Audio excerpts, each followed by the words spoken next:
They say blood is thicker than water. I say, sometimes blood is just a conduit for betrayal. For years I was a ghost in my own home, a wallet with a pulse to my children. They thought they could use me, bleed me dry, then cast me aside like a broken toy. They thought wrong. This is the story of how I, Marcus, a forgotten man, taught my own flesh and blood what it truly means to reap what you sow. If you've ever felt overlooked, disrespected, or had your kindness mistaken for weakness, hit that like button. Subscribe and join a community that understands the fire of injustice. Trust me, you'll want to hear every single word of this journey from heartache to absolute triumph. My name is Marcus, and for too long I had been an echo in my own life. A lingering shadow in the vibrant, bustling lives of my children. The silence in my small, tidy house had become a constant companion ever since Sarah, my beloved wife, slipped away from me 5 years ago. God rest her soul. Sarah was my anchor, my compass, the one person who saw past the calluses on my hands and the weariness in my eyes, straight into the heart of the man she loved. After she was gone, it felt like the world, and more painfully, my own family just moved on. They drifted, like leaves on a river, leaving me stranded on the bank, watching them disappear around the bend. I dedicated my entire life to them, you see. Every scraped knuckle from a plumbing job, every late night spent hunched over a wiring diagram, every dollar meticulously saved from my handyman business. It was all for them. For Jamal, my eldest, with his sharp mind and even sharper ambition. For Aisha, my beautiful daughter, who always had a smile that could light up a room. And for Anthony, my youngest, whose quiet strength reminded me so much of myself. I'd built a life, a good life for us, brick by painstaking brick.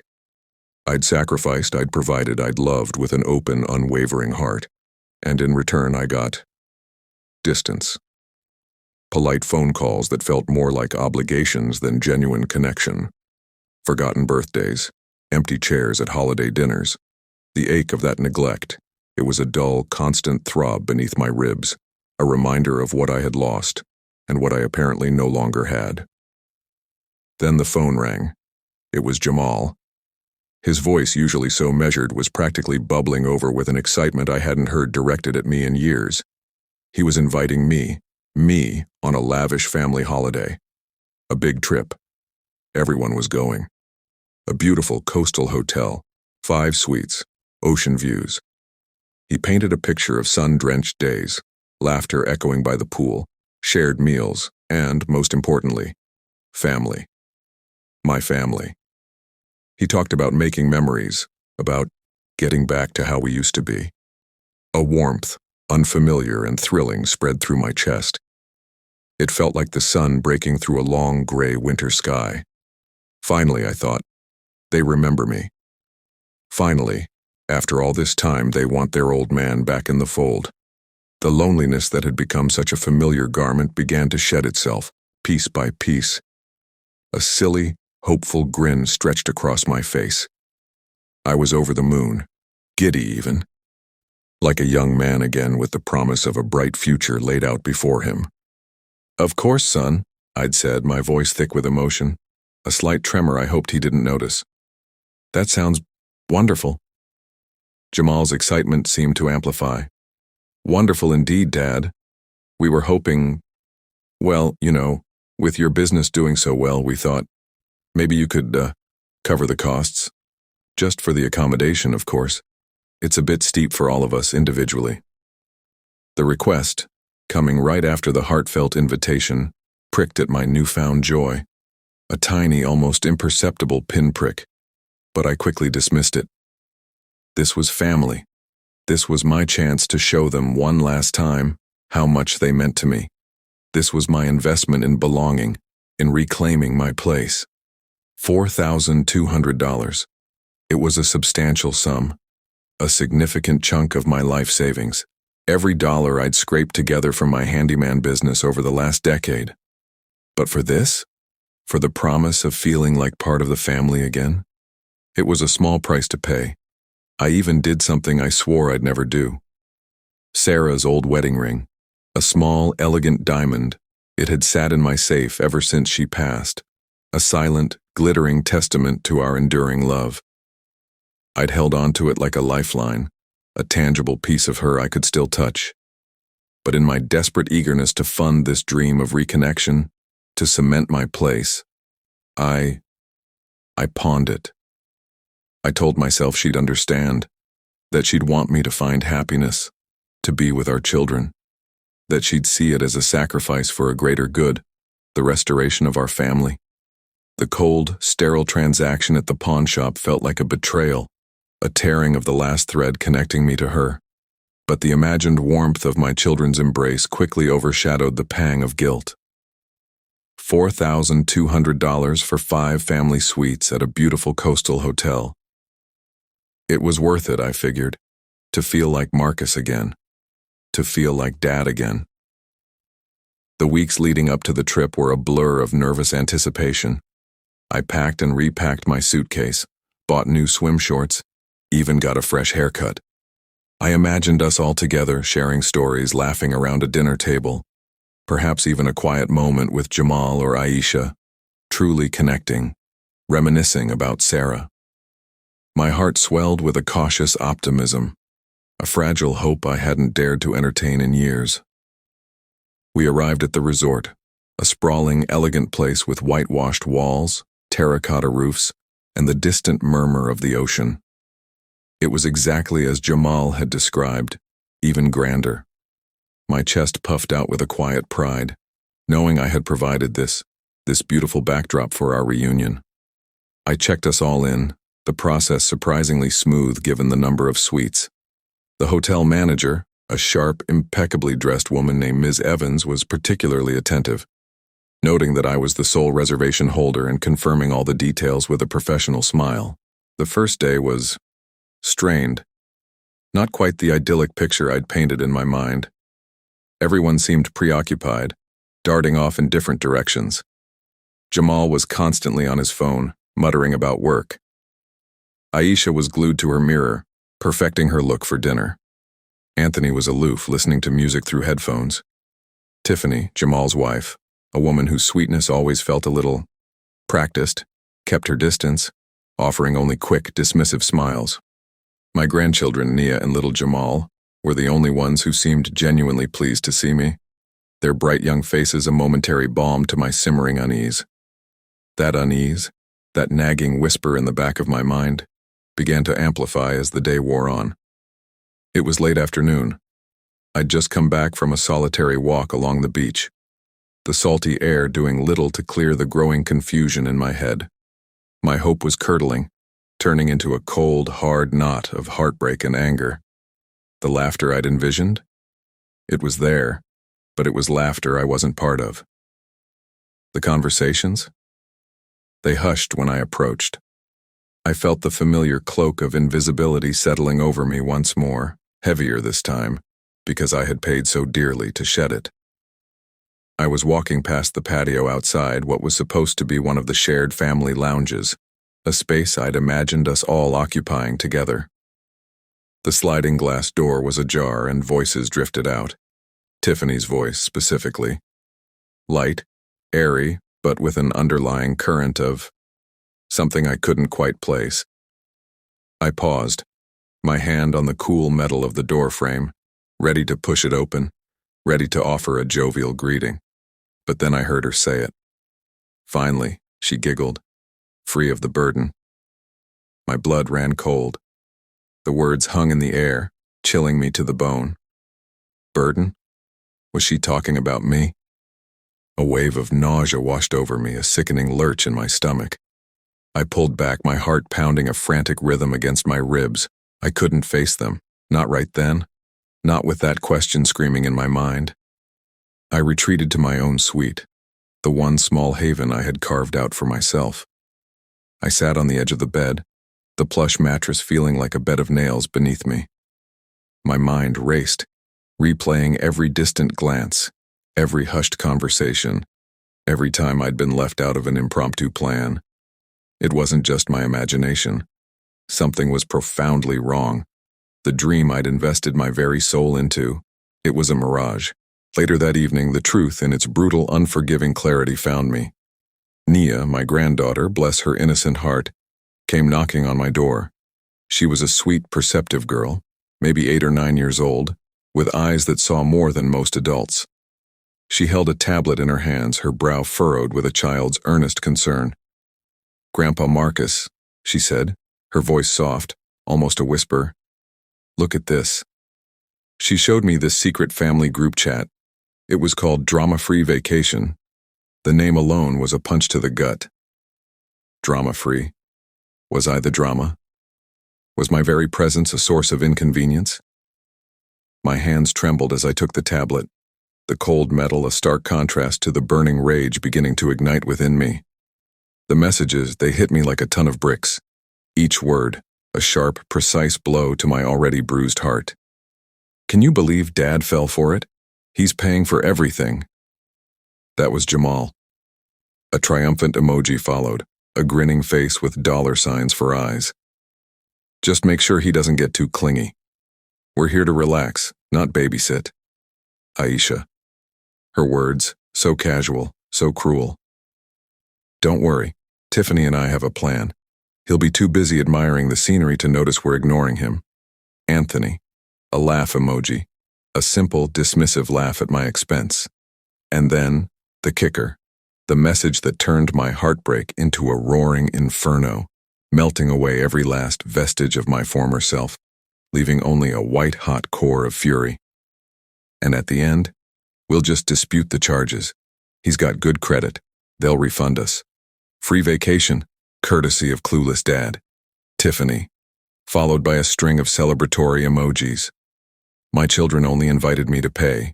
They planned to ignore me, and they intended to fraudulently dispute the charges at the end, leaving me holding the bag for everything.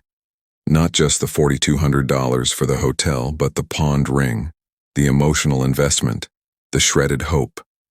It wasn't just neglect, it was calculated, malicious deceit. They didn't just want to forget me, they wanted to rob me. The tablet clattered to the floor, my grip having failed. My vision swam. The vibrant colors of the resort, the gentle hum of the air conditioning, the distant sound of children's laughter, it all receded, replaced by a deafening roar in my ears. Devastated? Yes, profoundly. But beneath the devastation, a fire lit up inside me. A fire I hadn't felt since my younger days, when the world was a harder place and you had to fight tooth and nail for every scrap you earned. This wasn't just about money. This was about respect. This was about dignity. This was about a lifetime of sacrifice being spit on, and I wasn't going to take it lying down. Not anymore. The invisible man was about to become very, very visible, and they wouldn't like what they saw. The world, for a brief, shattering moment, went silent. All the sounds of the resort, the distant splash of the pool, the murmur of voices, the gentle lapping of waves, faded into an indistinct hum. My own breath, ragged and shallow, was the only thing I could hear. A frantic, desperate gasp for air in a world that had suddenly become suffocating. The tablet lay on the carpet, a silent testament to the betrayal I had just witnessed, its screen glowing faintly with the damning evidence.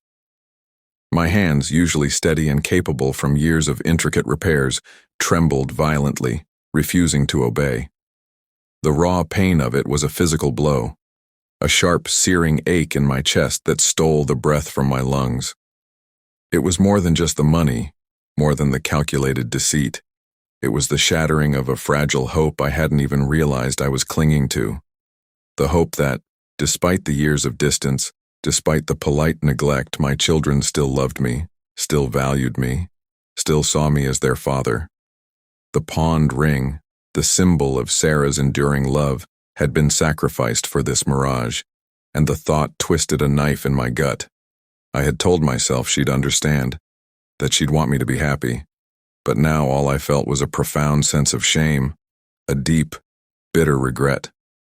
I had cheapened her memory for a fleeting illusion of belonging. The initial shock gave way to a cold, creeping numbness. My mind, usually so clear and practical, felt like a tangled mess of emotions. Rage, hot and volcanic, bubbled just beneath the surface, threatening to erupt. But beneath that, a deeper, more insidious feeling coiled. Humiliation. They saw me as a fool, a senile old man, easily manipulated, a mere ATM for their selfish desires. The thought, raw and unforgiving, burned brighter than any anger. I stood up, the movement stiff, almost robotic. My reflection in the full-length mirror on the closet door showed a stranger, a man with hollow eyes, a jaw clenched so tight it ached, and a mouth drawn into a thin, grim line. This wasn't Marcus, the handyman, the loving father, the grieving husband. This was Marcus the Mark. And that, I decided in that moment, was unacceptable. The fire that Nia's revelation had ignited within me, it wasn't just rage, it was something primal, something ancient. It was the spirit of a man who had worked his entire life, pulled himself up by his bootstraps and refused to be defined by anyone else's limitations or disrespect. It was the spirit of a survivor. And as I stared at my reflection, I saw not a broken man, but a man rebuilding, piece by agonizing piece. This was not the end. This was the beginning. My mind, slowly, painstakingly, began to clear. The emotional storm raged, but beneath it the practical gears began to turn. They wanted to play games? Oh, we could play games. But I knew this board far better than they did. This wasn't about petty grievances anymore. This was about justice, about reclaiming my dignity, and about teaching them a lesson they would carry to their graves. I picked up my phone, my fingers still shaking slightly, but with a new resolve. The first call was to my bank. I explained the situation, calmly, methodically, leaving out none of the sordid details. The fraudulent chargebacks, their intentions. The bank representative listened, her voice initially detached, slowly shifting to one of concerned professionalism. "Mr. Thompson," she said, her tone grave, "we take fraud very seriously. Rest assured we will put an immediate block on any attempts to reverse those charges, and we will flag this account for suspicious activity related to your booking." A small grim satisfaction bloomed in my chest. First strike. Next, the hotel manager, Ms. Evans. Her professionalism had impressed me earlier, and I knew I needed someone on the inside, someone with authority, someone who understood the intricacies of hospitality, and more importantly, fraud. I requested a discreet, urgent meeting. When we met in a quiet corner of the lobby bar, far from the prying eyes of my family, I laid it all out. The invitation, my payment, the group chat, their intentions. I watched her face carefully, seeing the initial disbelief morph into a look of cold, calculating understanding. Hotels, I knew, hated chargebacks. They cut into their profits, damaged their reputation, and were a logistical nightmare. My family's little scheme wasn't just a betrayal of me. It was a direct assault on the hotel's bottom line. "Mr. Thompson," she said, her voice low and tight, her eyes gleaming with a kind of fierce corporate loyalty. "This is an egregious breach of trust, not just to you but to our establishment. We do not tolerate fraudulent activity. As the sole reservation holder, you have absolute control over these bookings." A subtle shift in her posture, a tightening of her jaw. I knew then I had an ally, a powerful one.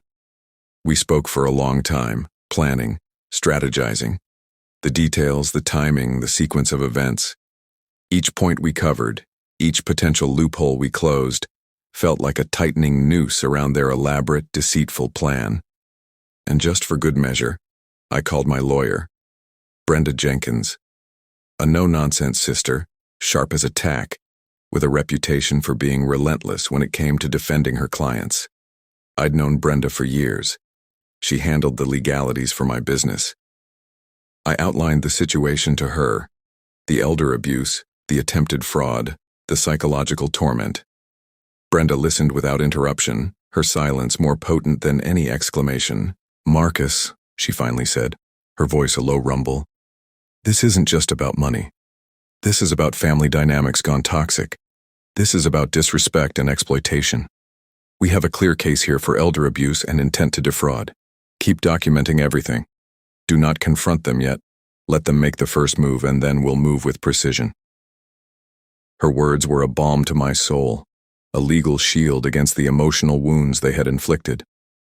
I felt a surge of confidence. I wasn't alone in this. I had the bank, the hotel, and Brenda. My invisible network of justice was beginning to form. That night, sleep refused to come. My mind was a whirlwind of planning, replaying conversations, envisioning scenarios. I lay in the darkness, staring at the ceiling, not with despair, but with a fierce, quiet determination. Every slight, every forgotten anniversary, every dismissive glance, it all fueled the fire. I had spent a lifetime giving, and now it was time for them to receive, but not in the way they expected. The next morning, I met with Ms. Evans again. Her expression was calm, professional, but beneath it, I sensed a steel resolve that matched my own. We went over the final details. "As the sole reservation holder, Mr. Thompson," she reiterated, her voice clear and firm, "you have the right to modify or cancel any of these suites at your discretion." "Good," I said, my own voice surprisingly steady. "Then I'd like to cancel 4 of the 5 suites, effective immediately." Her eyes widened almost imperceptibly, but she quickly recovered. "Just yours will remain?" "Just mine," I confirmed. "And I want the key cards for the canceled suites deactivated precisely at 10 a.m. Not a minute before, not a minute after." I wanted them to wake up, to enjoy their morning coffee, to feel secure in their ill-gotten luxury, before the hammer fell. I wanted the contrast to be stark. I wanted them to truly feel the ground shift beneath their feet. Ms. Evans nodded, a subtle, almost imperceptible curve of her lips. "Consider it done, Mr. Thompson. We will, of course, ensure your privacy and security are maintained throughout your revised stay." As I walked away, a sense of quiet power settled over me. The knot of pain in my chest was still there, a constant reminder of their betrayal. But it was now laced with something new. Anticipation. A meticulous, almost thrilling anticipation. The stage was set. The pieces were in place. The trap, so carefully baited with my own generosity, was about to spring. They thought they were free of the burden. Soon they would learn the true weight of their deceit, and I, the forgotten man, would be the one to deliver it. The hours crawled by like molasses. Each tick of the clock on my bedside table amplified the growing tension in my gut. It wasn't anxiety, not precisely. It was a coiled spring of anticipation, a meticulous thrill of impending action. My mind, usually a bustling workshop of repair plans and estimates, was now a quiet, focused command center. I went over the plan again and again, like a carpenter checking his measurements one last time before making the final cut. Every detail, every potential reaction from my children, every word I would speak. It was all carefully considered, rehearsed in the silent theater of my mind. I tried to act normal, to project an air of calm, even as a storm brewed within me. I ate a light breakfast in my room, the expensive coffee tasting like ash. I watched the early morning light filter through the curtains, painting stripes across the plush carpet. The beauty of the resort, which once filled me with a fleeting joy, now felt like a cruel irony, a backdrop for the unfolding drama. This magnificent place, paid for by my hopes and Sarah's memory, was about to become the stage for their reckoning. I thought about Naya, my sweet granddaughter. Her innocent act of showing me the group chat had inadvertently sparked this entire chain of events. She was the one pure spot in this whole sordid affair. I knew I needed to protect her, to ensure she wasn't caught in the crossfire of the inevitable explosion. I decided I would speak with her, gently, after everything was set in motion, to give her a choice, an escape route from the toxicity of her parents' making. Around 9:30 a.m. I started preparing myself. Not just mentally, but physically. I chose my clothes carefully, a crisp, dark polo shirt, neatly pressed slacks, and comfortable, polished loafers. I wanted to appear composed, in control, utterly unruffled. This wasn't going to be a shouting match, it was going to be an execution, precise and chilling. I looked in the mirror one last time. The hollow eyes from yesterday were gone, replaced by a steely glint, a resolve that hardened my features. This was Marcus, the survivor. Marcus, the father who refused to be disrespected. The minutes ticked by. 9:45 a.m., 9:50 a.m. My heart hammered against my ribs, a steady, powerful rhythm. The hotel staff at Ms. Evans's discreet instructions had been informed of a security incident involving the deactivation of certain key cards. No mention of me, no mention of the family drama, just a cold, professional protocol being followed.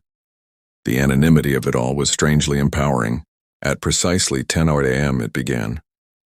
I didn't hear the exact moment the key cards were deactivated, but I knew it had happened. A shiver ran down my spine, a mix of grim satisfaction and a lingering sadness for the family that was. I walked to my door, slowly, deliberately, and opened it a crack. The commotion started almost immediately, shouting from the hallway, growing louder, closer. It was Jamal's voice first, sharp with irritation. Then Anthony's, laced with confusion. Tiffany's, a high-pitched whine. And Aisha's, laced with a familiar entitlement. They were locked out, just as planned. I could hear the frantic jiggling of door handles, the increasingly frustrated jabs of key cards against unresponsive locks. "What the hell?" Jamal barked, his voice echoing in the plush hallway. "My key card isn't working." "Mine neither," Aisha shrieked. "This is ridiculous. Don't they know who we are?" Tiffany's voice rose in a frantic crescendo. "Oh my God, Anthony, are you sure you tried it right? Maybe it's a glitch." I waited a moment longer, savoring the escalating panic, letting the reality of their situation sink in. Then, cool as a cucumber, I stepped out of my room, closing the door softly behind me.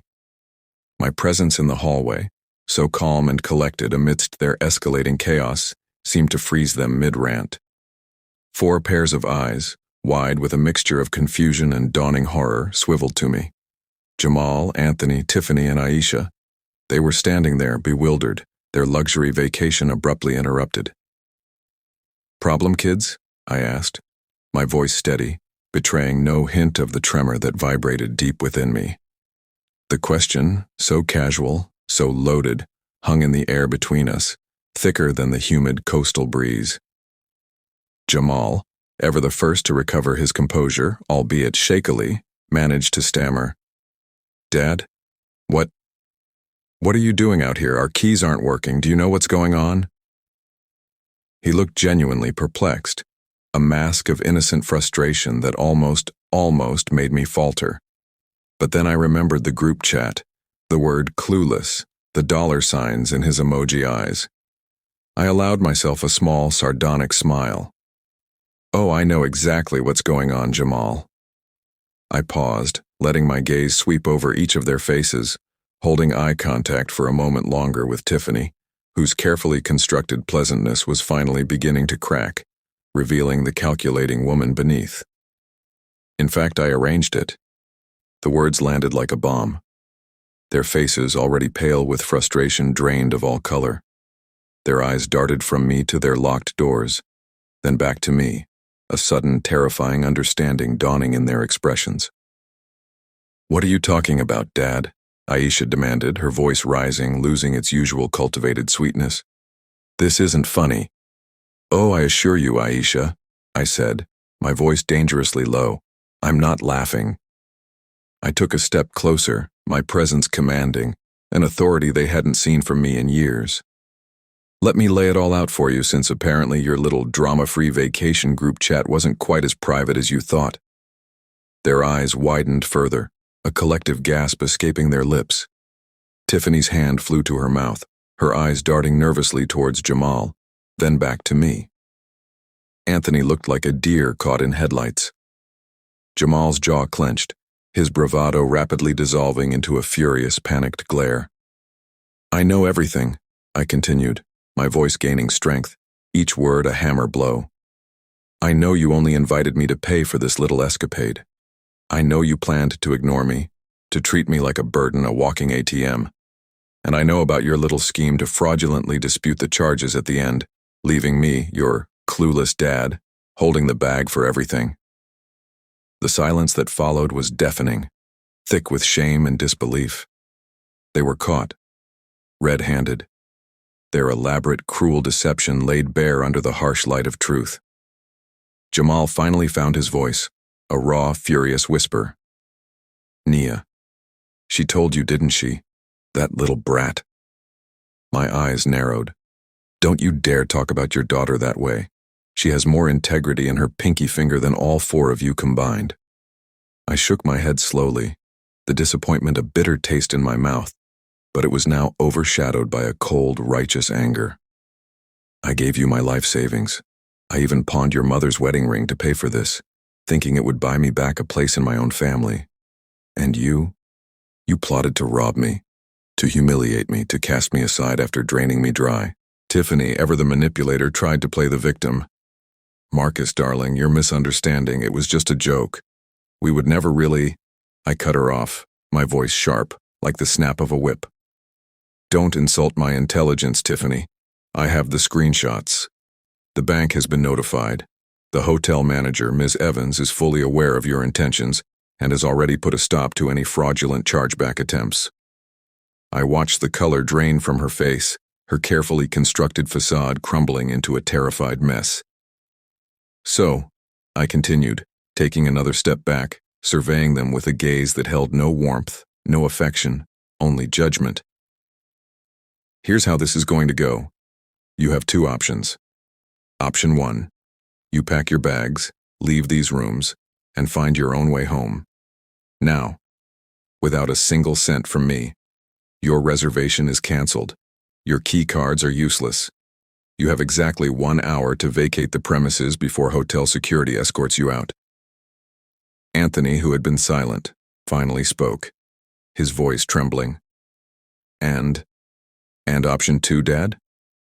I met his gaze, my expression unyielding. Option 2, Anthony, is you face the music.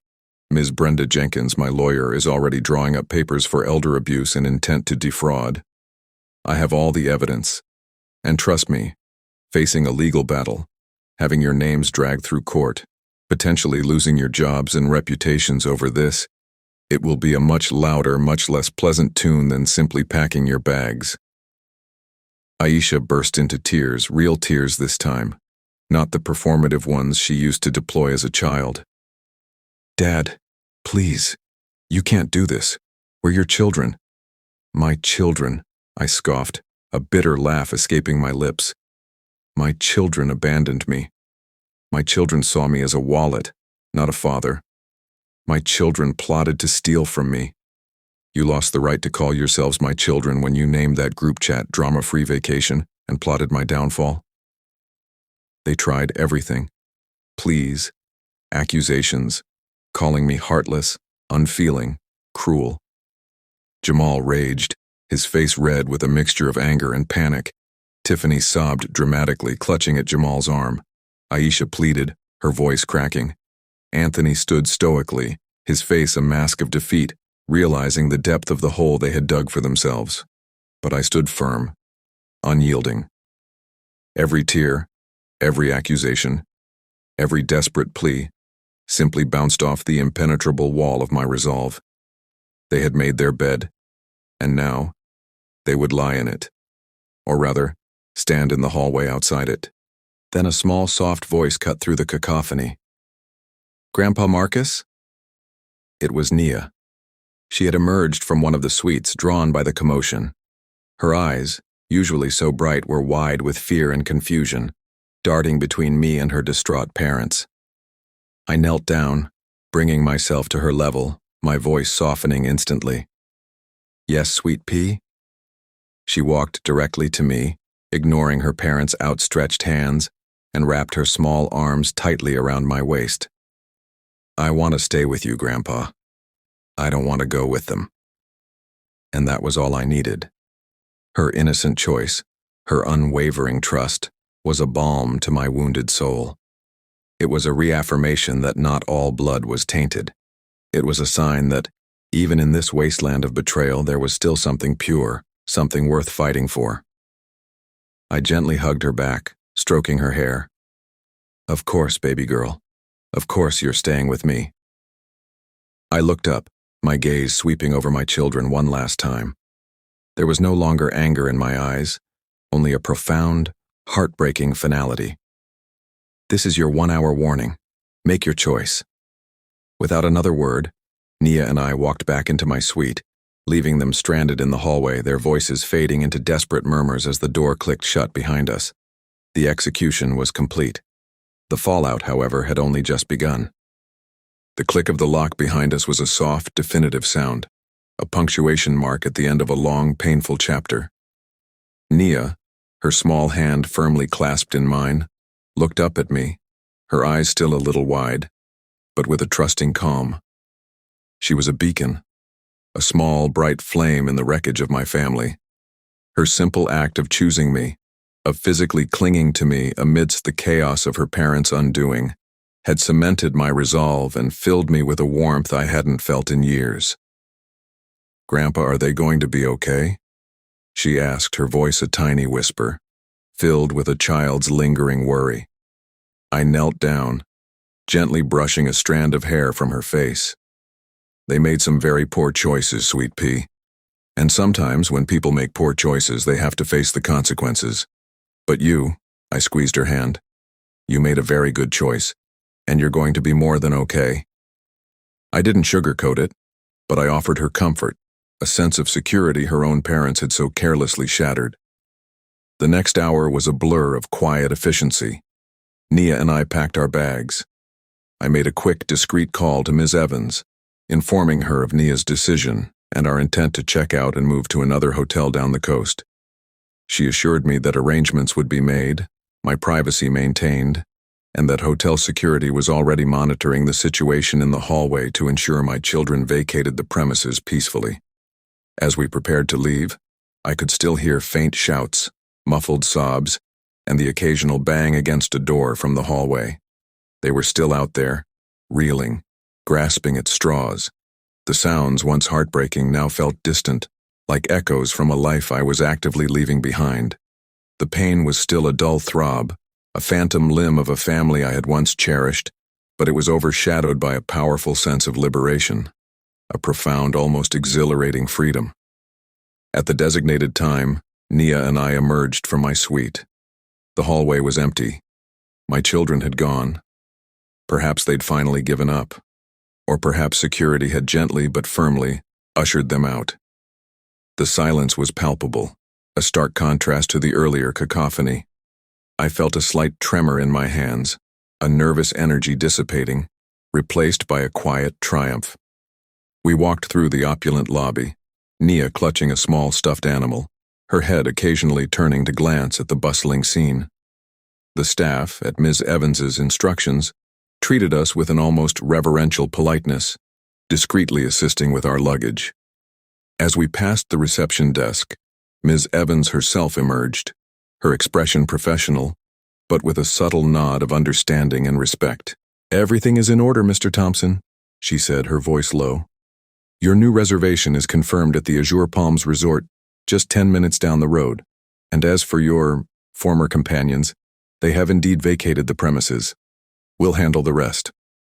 She gave me a small, knowing smile. "It's been an interesting stay, Mr. Thompson." "Indeed, Ms. Evans," I replied, a genuine smile finally reaching my eyes. "Indeed it has. Thank you for everything." As Nia and I stepped into the waiting taxi, the warm coastal breeze washing over us, I felt the weight lift from my shoulders. The elegant facade of the hotel receded in the rearview mirror, along with the ghosts of my past. It wasn't about the money anymore. It hadn't been for a long time. It was about a newfound sense of self-worth, a powerful realization that I deserved better. I had spent a lifetime sacrificing for them, for my children, for the family I thought we were. And now, it was finally time to put my own happiness first. The Azure Palms Resort was smaller, more intimate, but no less charming. Nia and I spent the rest of the week together, truly together. We built sandcastles, splashed in the gentle waves, ate ice cream for dinner, and shared stories under the star-strewn sky. Her laughter, pure and unburdened, was the sweetest music I had heard in years. In her eyes, I wasn't the invisible man, nor the ATM. I was just Grandpa Marcus, her hero. Of course, the fallout with my children was swift and predictable. My phone was a constant barrage of angry texts, tearful voicemails, and accusations. Jamal threatened legal action, citing emotional distress and false imprisonment. Aisha accused me of being a heartless monster, ruining her reputation. Tiffany, always the most insidious, tried to play the victim to mutual friends, spreading rumors about my sudden cruelty. But I didn't respond. Not once. I simply forwarded everything to Brenda. She handled it all with her characteristic efficiency. A terse, precisely worded cease and desist letter to Jamal's lawyer, outlining the charges of elder abuse and attempted fraud we were prepared to pursue, effectively silenced him. Brenda reminded them, in no uncertain terms, that the hotel manager, Ms. Evans, was ready to provide a sworn affidavit confirming their fraudulent intent, and that the bank had a detailed record of my initial report. The threat of legal consequences, of public humiliation, of potentially losing their professional licenses and reputations, proved to be a far more potent deterrent than any emotional appeal. The calls and texts slowly, mercifully, dwindled to nothing. The silence that followed was not the lonely silence I had grown accustomed to after Sarah's passing. This was a silence filled with peace, with the gentle hum of my own reclaimed life. It was a silence that spoke volumes, a testament to the boundaries I had finally definitively drawn. Returning home after the revised vacation, the air in my small house felt different, lighter. The weight of expectation, of disappointment, of constant, unacknowledged sacrifice had been lifted. The ghost of the family I thought I had, it was finally gone, replaced by the promise of a future I would build for myself, on my own terms. I still had my handyman business, my skills, my community, and I had Naya. She visited often, her bright spirit a constant source of joy and genuine connection. I learned to garden, to cook new dishes, to pursue hobbies I had long deferred. I wasn't just existing, I was truly living again. The incident was a brutal lesson, a crucible that forged a new Marcus. I learned that sometimes the hardest choices are the ones that lead to the greatest liberation. I learned that family, true family, is not defined by blood, but by respect, love, and honesty. And I learned that my own worth was not, and never had been, dependent on the validation or the manipulation of others. My children, Jamal, Aisha, and Anthony, eventually faced their own consequences, though not directly from me. The whispers in their social circles, the subtle coldness from former friends who had heard hushed versions of the story, the underlying tension in their own relationships. These were the echoes of their deceit. They learned, I imagine, that some bridges once burned cannot be rebuilt. As for me, I sleep soundly now. The image of their panicked faces in that hotel hallway, the dawning horror in their eyes as their carefully constructed scheme unraveled, occasionally resurfaces. And with it, a quiet, profound satisfaction. For a lifetime, I gave them my all. They took it for granted, then tried to take even more. But in the end, I took back the one thing they could never truly steal: my dignity. And in that, I found a powerful self-worth I hadn't felt in years. Finally, after a lifetime of sacrificing for them, it was time to put my own happiness first. And it was glorious. The taste of revenge, they say, is bitter. But for me, it was the sweetest taste of freedom I've ever known. It wasn't about destroying them. Not really. It was about rebuilding myself. It was about standing up and declaring, loud and clear, that my worth is not negotiable and my kindness is not a weakness to be exploited. I lost a family that day, yes, but I gained something far more precious: myself, my peace, my unwavering resolve, and a clearer understanding of what true love and respect actually mean.